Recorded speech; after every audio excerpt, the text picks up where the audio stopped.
Gelap masih menguasai, dan aku terbangun dengan kepala yang terasa sakit. Seketika aku memejamkan mataku kembali. Hal ini terpaksa aku lakukan karena rasa takut yang sedang memuncak dariku.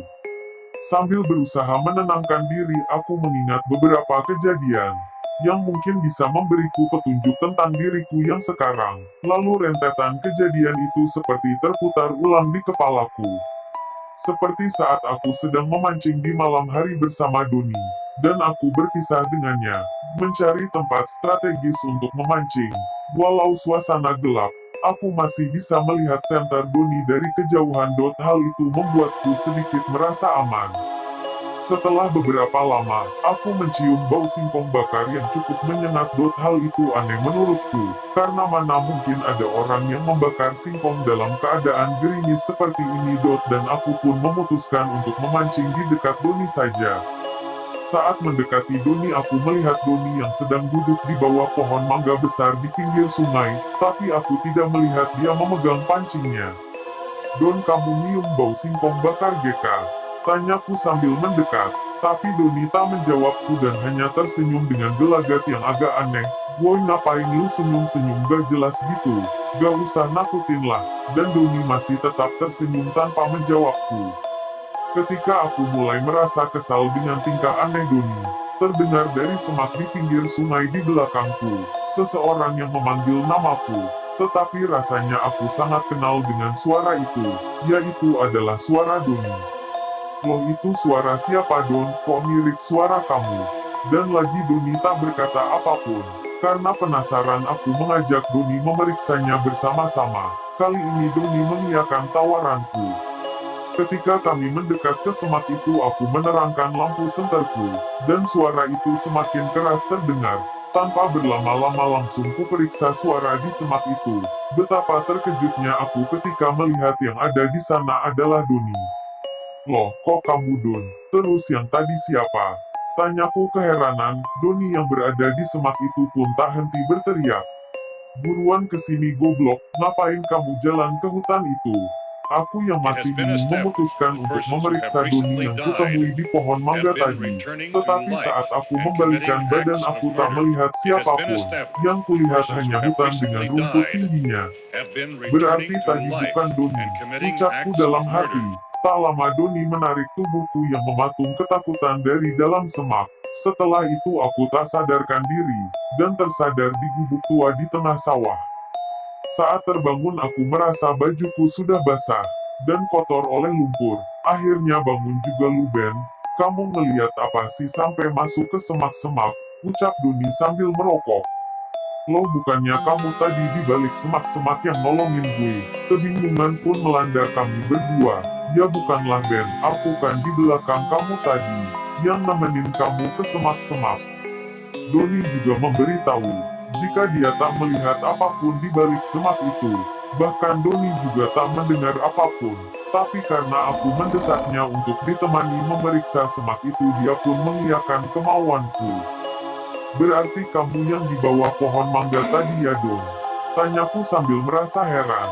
Iyalah goblok, dari awal mancing kan gue duduk di sana, terus kamu datang. Tapi pas diajak ngobrol gak pernah nyambung. Aku pun segera menceritakan hal yang aku alami pada Doni. Setelah mendengar ceritaku, Doni jadi ikut merasa takut. Kami pun segera pulang malam itu. Tapi ternyata keanehan di awal tadi hanya permulaan dari sesuatu yang lebih menyeramkan. Sambil tergesa-gesa aku dan Doni beranjak pulang. Aku kapok Don mancing malam-malam, ujarku kepada Doni. Ah, masa gitu doang kamu nyerah Ben? Aku aja biasa aja. Terserah kamu aja deh Don. Saat ingin memasuki desa, Doni berkata jika besok dia ingin pergi dari desa ini untuk keperluan mendadak.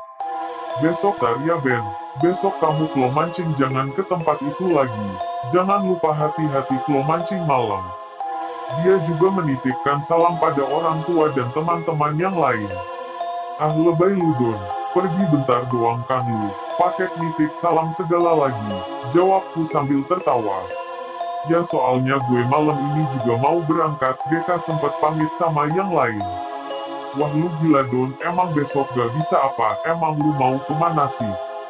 Ya bisa sih, tapi lu malam ini nginep di rumah gue ya, biar bisa ngobrol-ngobrol gitu, pinta Doni sambil merangkul pundakku.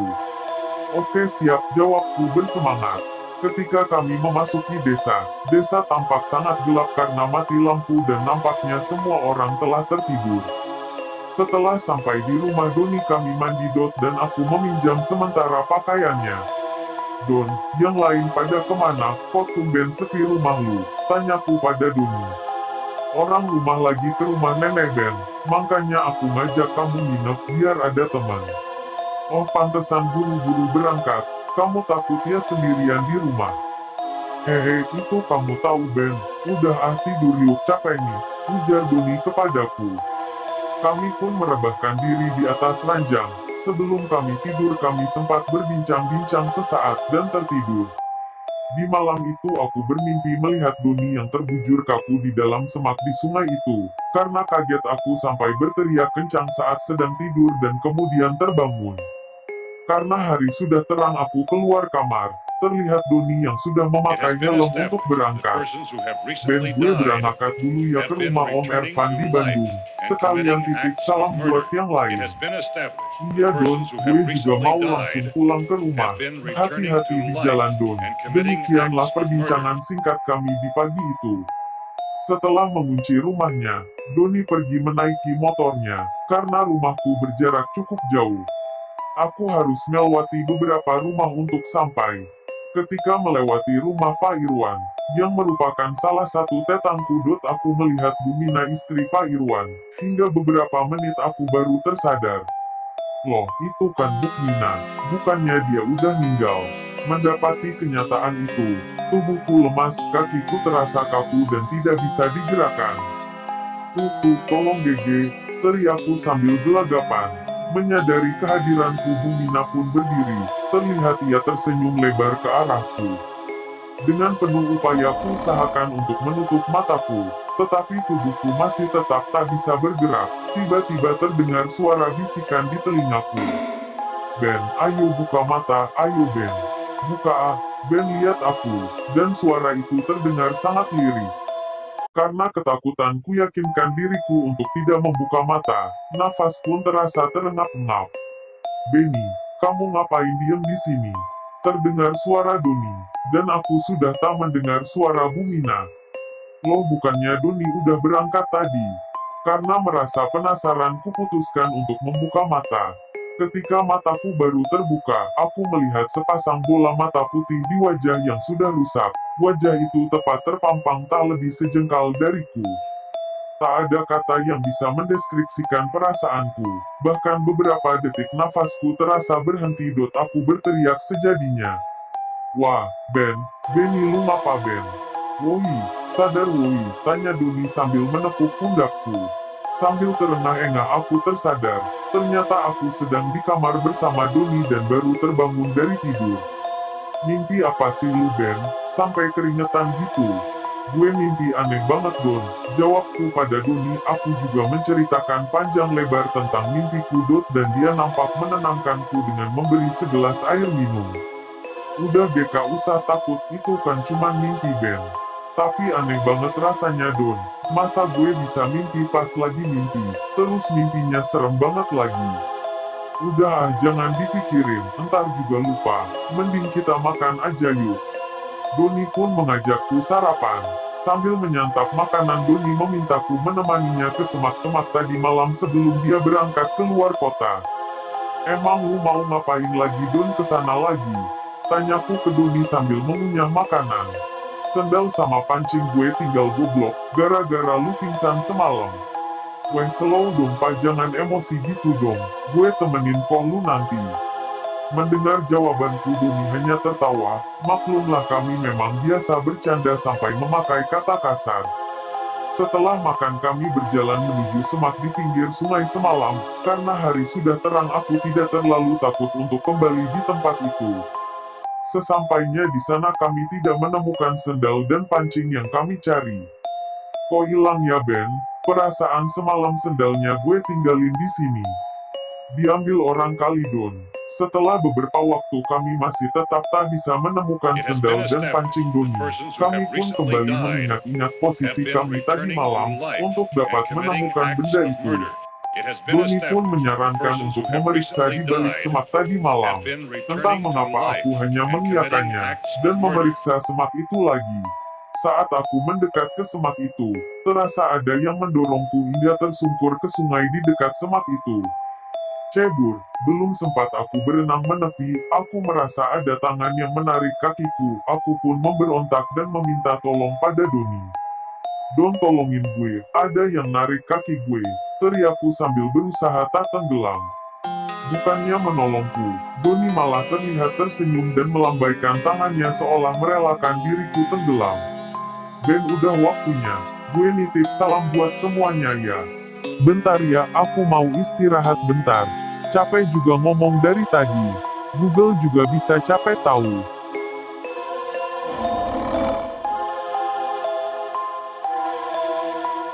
Oke, sekarang kita lanjutin ceritanya. Itulah kata terakhir yang kudengar dari Doni sebelum aku benar-benar tak sadarkan diri. Sempat terpikir di benakku jika aku akan benar-benar mati. Tapi suatu keajaiban terjadi. Aku terbangun dengan keadaan benar-benar tak bertenaga di pinggir sungai itu. Saat itu keadaan sedang pagi. Setelah beberapa waktu tergeletak di pinggir sungai, aku memaksakan diriku untuk berjalan pulang. Kurang ajar emang si Doni. Masa gua ditenggelamin, untung aja gua gak mati di tempat, gumanku sambil terlatih-tatih. Aku juga sudah berpikir, jika nanti sudah kembali bugar, aku akan langsung menghajar Doni. Saat itu aku baru sadar jika pakaian yang kupakai bukanlah pakaian milik Doni yang kupinjam semalam, melainkan pakaian yang kupakai saat memancing di malam itu. Loh, kok aku masih pakai baju ini sih, bukannya tadi malam udah ganti. Ketika sedang heran-herannya, aku berpapasan dengan Pak Hadi. Dia adalah tetanggaku yang setiap hari mengolah sawahnya di dekat sungai itu. "Loh Ben, ini kamu kan?" tanya Pak Hadi sambil langsung merangkulku.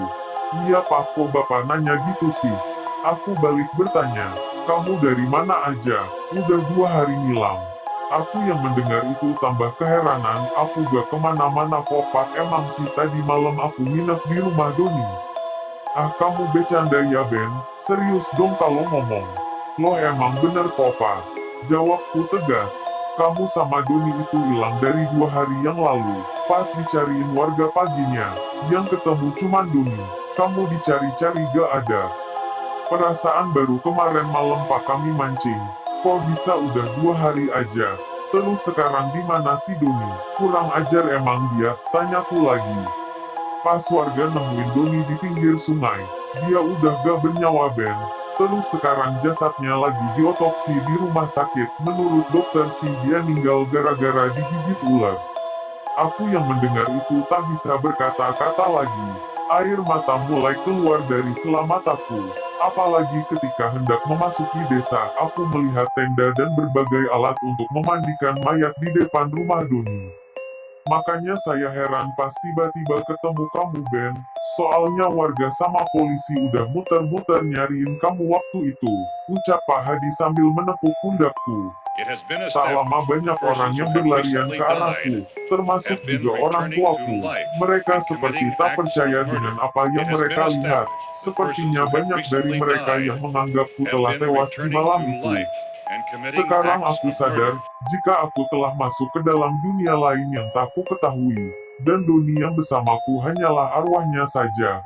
Pantas saja semalam di desa terasa sangat sunyi, dan mungkin Doni memang sudah tewas sebelum aku mengajaknya memeriksa semak-semak itu.